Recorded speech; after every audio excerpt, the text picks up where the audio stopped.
So currently on site, we're at the stage where we've done all the structural repairs, all them are out the way, and we now, as you can see, we're on with the finishing. So all the build-up of the insulation, the working out of the gauge for the slates, all that's been done now. So we are actually on the home straight doing the finishes. Central, we're doing the slating, the stoneworks coming to a sort of, on the main building is coming to a sort of an end, which then they'll be moving further down the building. So we are in that crucial final push to the finishing line, really. So we're on the north wing of the main mansion at Wentworth Woodhouse. This is the principal cornice. The cornice has suffered quite badly from the introduction of previous cementitious mortar repairs, and that's had a harmful effect on the historic fabric around it. It's caused sort of further decay. So the idea was, in conjunction with the architect and the client, the main contractor, we devised a repair strategy to repair the cornice, paying attention to three key principles really. One was retention of historic fabric.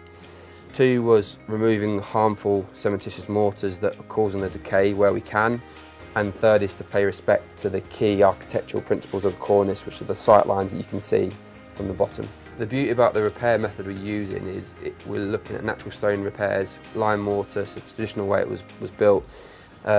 You're looking at 50 years plus for this to sustain itself. If you'd have gone for the quicker option, which was a mortar repair, you're looking at sort of 5 to 10 year life expectancy. So this is a long-term repair strategy.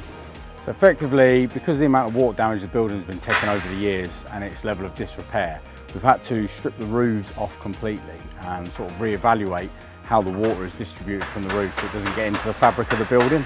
The balusters had cracks across their necks. Now, we think that because of the way the cramps had worked, they'd been lead cramped between the joints, and after the mortar had failed and washed away, as mortar does from time to time, they've just deteriorated over 100 odd years. So they've needed to come off. We've cut them off and replaced them with new stone. We're using a hot lime mix, which is a traditional lime mix that they used for centuries. Okay, and it's basically a lime mixed in with local aggregates, okay, and then we add pozzolans to it to just increase its hardness.